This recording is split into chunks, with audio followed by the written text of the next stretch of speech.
फिर कह रहा हूं तुमको, अपन आगे चलते हैं, आगे कोई गांव आ जाएगा, नगर आ जाएगा, अपन वहां रुक जाएंगे। इल्लमा कहती है स्वामी मैं अब एक कदम भी नहीं चलती। और इल्लमा गारू ने उसी समय पर देखा कि एक शमी का पेड़ था और शमी के वृक्ष के नीचे इल्लमा गारू बैठ गई। अब जरा ध्यान देना, आपको पहले कथा में कहा है एक शमी का पौधा, बेलपत्री का पौधा, आंवले का पौधा, पीपल का पौधा, बट का पौधा वर्णन हमने पहले की कथाओं में करा है, उसको जरा ध्यान से सुनना। जरा ध्यान के पेड़ के नीचे या शमी के पेड़ के नीचे साधारणता नहीं है। बेलपत्री के पेड़ के नीचे लक्ष्मी का निवास होता है, पार्वती जी का निवास होता है, शिव जी का निवास होता है। पीपल के वृक्ष के नीचे 52,000 ब्राह्मणों का निवास होता है, भगवान विष्णु का और शिव जी का निवास होता है। इसलिए शिव जी का नाम एक पिपलेश्वर महादेव भी है। शमी के पेड़ के नीचे भगवान शिव अपने अड़भंग स्वरूप में विराजमान होते हैं। अड़भंग स्वरूप कैसा?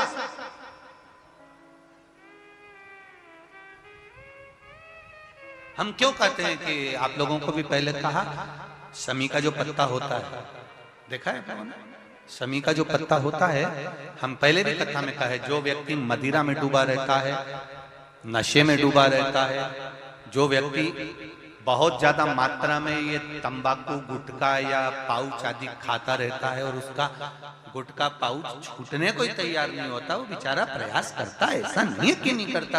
आजकल के जमाने में तो कितनी बड़ी बड़ी बीमारी होने लगी, कैंसर जैसा रोग होने लगा, तो वो छोड़ना चाहता है, ऐसा नहीं कि नहीं छोड़ना चाहता। हर व्यक्ति चाहता है कि मैं व्यसन को छोड़ दूं, पर थोड़े दिन छूटता है, वापिस वो उस व्यसन में लग जाता है। तो हम पहले भी इस कथा को कहे, शमी के वृक्ष के नीचे शमी के मिट्टी का शिवलिंग बनाकर, शमी के वृक्ष के नीचे शमी की ही मिट्टी का शिवलिंग बनाकर उस पर जो बेलपत्र समर्पित करता है और शमी पत्र समर्पित करता है, वो बेलपत्री को उठा पत्र के साथ में शिवलिंग की पूजन करी हुई शिवलिंग का विसर्जन कर देता है।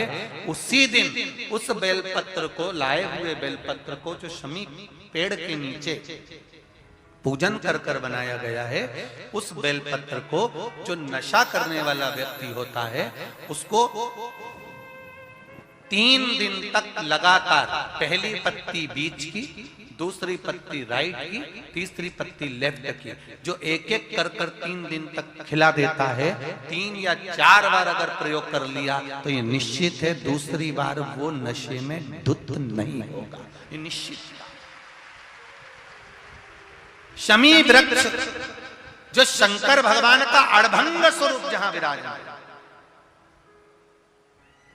थोड़ा मदिरा पान करने वालों के लिए, व्यसन करने वालों के लिए, थोड़ा गलत कर्म करने वालों के लिए थोड़ा सा और बहुत जरूरी है। मेरा नवयुवक बेटा बेटियों से ये निवेदन रहा है और आज फिर कहता है, आप तंबाकू खाते हो, आप गुटखा खाते हो, आप पाउच खाते हो, आपसे निवेदन है ये समझ लीजिए कि आप मौत की सीढ़ी पर अपना पांव रखना प्रारंभ कर दिए हो और मौत की सीढ़ी पर पांव रखा और कभी भी कोई बड़ी बीमारी आपको किसी भी समय पर घेर सकती है। एक बात बहुत ध्यान से उतारना, मेरे बेटा बेटियों से निवेदन, नवयुवक बच्चों से निवेदन, युवान बेटा बेटियों से निवेदन है, हम सुपारी खाते हैं या कोई सामान खाते हैं, बार बार हमारा गाल कटता जाता है, फिर ठीक होता है, फिर कटता है, फिर ठीक होता है, फिर कटता है। दांत में, जबड़े पर और गाल में झार झार सी पड़ने लगती है।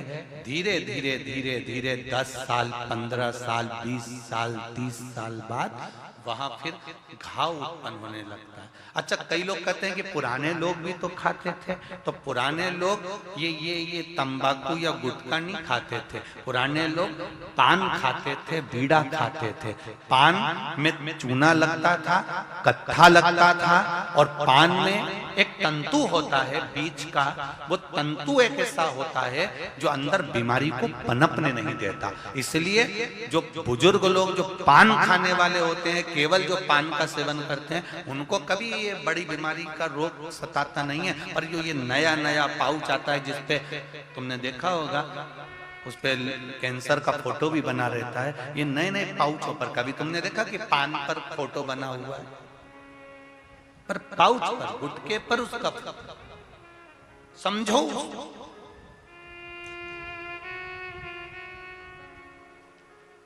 तो कौन से वृक्ष के नीचे पूजन करना है? जम के बोलिए जरा, जम के बोलो जरा। शमी वृक्ष के नीचे। रायपुर वालों को जो कथा मिली है, बड़े ध्यान से सुनना ये कथा, बड़े आनंद के साथ मिली। और जितने लोग आस्था चैनल पर जो सुन, कोई ट्रैक्टर पर, कोई गाड़ियों पर, कोई खंभों पर चढ़ चढ़ के बैठे हुए, ध्यान से बड़े प्रेम से सुनो इस कथा को, बड़े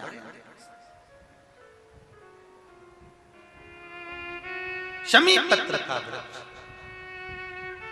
इल्लमागारू ने कहा, अब एक प्रश्न, एक संवाद और थोड़ा ध्यान में उतारिएगा। मान लो किसी कार्य के लिए जा रहे हो और वो कार्य में बार बार अटकल आ रही है, वो कार्य तुम्हारा होना चाहिए और तुम लगे हो कि मुझे ये चीज होगी, ये निश्चित है। मैंने 10 लोगों को बोल के रखा है, 10 लोगों के हाथ जोड़ के रखे, भैया मेरा ये काम कर देना, भैया मेरा ये काम, और वो कर ही नहीं रहे। आखिर कारण क्या है? उसके लिए भी शमी पत्र का प्रयोग किया जाता है। शमी पत्र को शिवलिंग पर चढ़ाकर, वही शमी पत्र को उतारकर अशोक सुंदरी वाली जगह पर चढ़ाकर फिर आप अपने कार्य के लिए चले जाइए। श्री शिवाय नमस्तुभ्यम बोलकर 1 लोटा जल चढ़ाकर जाइए, शिव संभाल लेता है। वो शमी पत्र की, और शमी के वृक्ष ने क्या कृपा करी, अभी ये छत्तीसगढ़ की ये कथा कर रही है, ये धान के कटोरे की ये कथा वर्णन कर रही है। इल्लमागारू लक्ष्मण भट्ट जी की धर्म पत्नी, जगत गुरु श्रीमद वल्लभाचार्य जी की माता इल्लमागारू शमी के पेड़ से टिककर बैठ गई। वृक्ष देखिए, शमी का वृक्ष, शमी के वृक्ष से इल्लमागारू टिककर बैठ गई और प्रसव पीड़ा बढ़ने लगी। लक्ष्मण भट्ट जी बोले, मैं क्या कर सकता हूं तेरे लिए? इल्लमागारू कर रही है, मुझे कष्ट बहुत हो रहा है स्वामी, मुझे कष्ट हो रहा है, कृपा करो स्वामी, मुझे कष्ट हो रहा है। इल्लमागारू चिल्ला रही है, लक्ष्मण भट्ट जी आंख से आंसू बहा रहे हैं। सबको पुकारा, उस घने वन में, उस चंपा वन में कौन मिलेगा, कौन प्राप्त?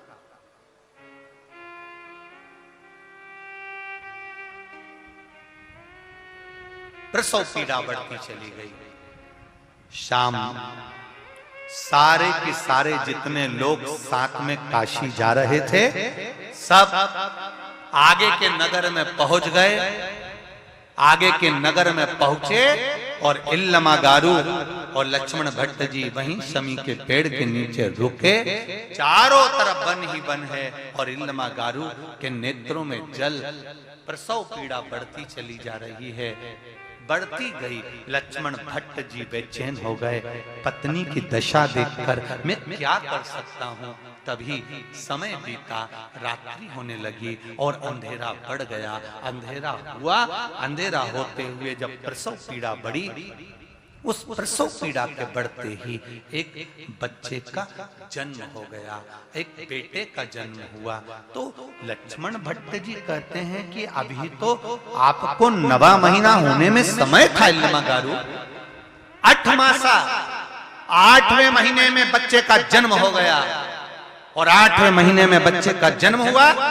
जब लक्ष्मण भट्ट जी के हाथ में बच्चा दिया है इल्लमागारू ने, जब पुत्र दिया है, तो लक्ष्मण भट्ट जी कहते हैं, इल्लमा इसमें तो प्राण नहीं है, इसकी श्वास नहीं चल रही है, इसकी धड़कन कार्य नहीं कर रही है, ये मर चुका है, इसके प्राण छूट गए। इल्लमा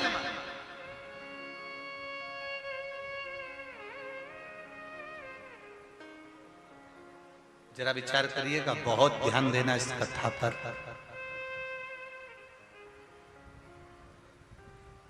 दुनिया के लोग कहते हैं कि हमें बहुत कष्ट है, शिव महापुराण की कथा कहती है मनुष्य का शरीर कष्ट को भोगने के लिए ही मिला है। कौन सुखी संसार में,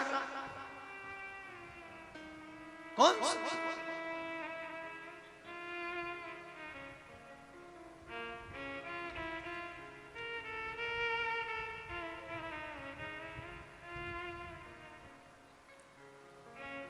पूरी दुनिया में कोई सुखी है? अरे व्यक्ति अगर विद्वान हो जाता है और दूसरा पद मिल जाए, फिर वो सोचता है कि मैं कहीं इस मंत्र पद पर बैठ जाऊं, फिर मंत्री पद से सोचता है कि सामने ये बन जाऊं, फिर वो बनते बनते उसने सोचा सामने ये बन जाऊं। भगवान कहते हैं कुछ बनने की जरूरत नहीं है, अच्छे इंसान बन जाओ तो आप खुद ही अच्छे बन जाओगे, ये निश्चित है।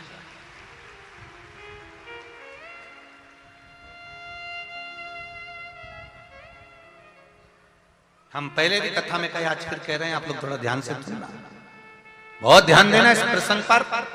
आप अच्छे इंसान बन जाओ। हम हमारे बच्चों से कहते हैं, देख लो श्रवण कुमार को, हम अपने बच्चों से कहते हैं बनना है तो उनके जैसे बनो, हम अपने बच्चों से कहते हैं उसके जैसे बनो, हम अपने बच्चों से कहते हैं उसके जैसे बनो। शिव महापुराण की कथा कहती है आप अपने बच्चों को ये मत कहो कि उसके जैसे बनो, अपने बच्चों को ये कहो कि तुम ऐसे बनो कि आने वाली पीढ़ी कहे कि इसके जैसे बनो। तुम अपने बच्चों को वो बनाने का प्रयास करो।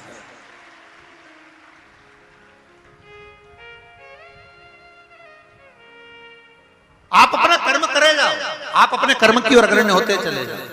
जरा विचार करिए, आज से कुछ सालों पहले का चरित्र निकाल कर देखना, जगह जगह रामचरितमानस, भागवत, गीता, स्मरण सब कुछ होता था। शिव तत्व को कौन जानता था? कौन जानता था शिव महापुराण को?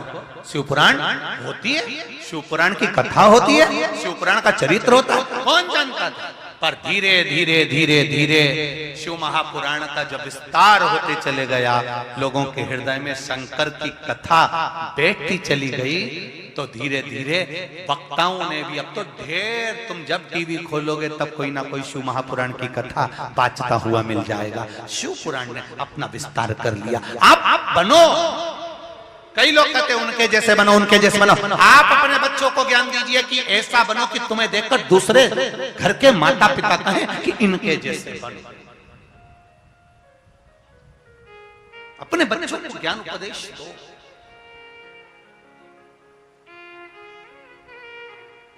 कौन कहता है कि दुख नहीं आता? दुख आता है।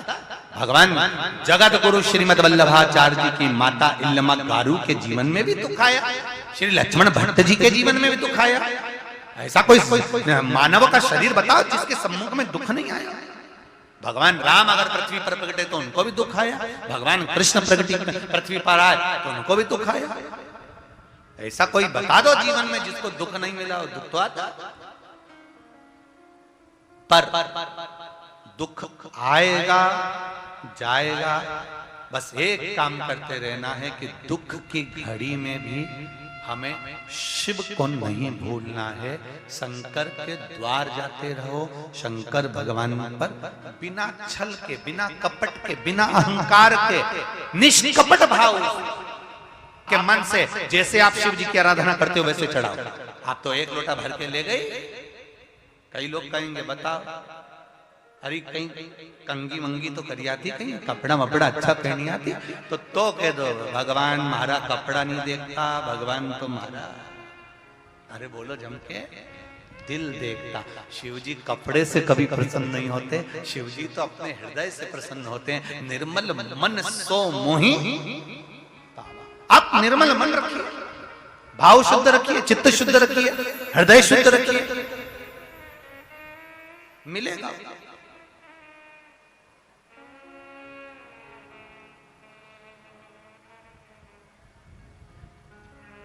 दूसरे को दिखाकर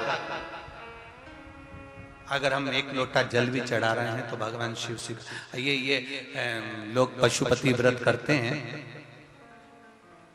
और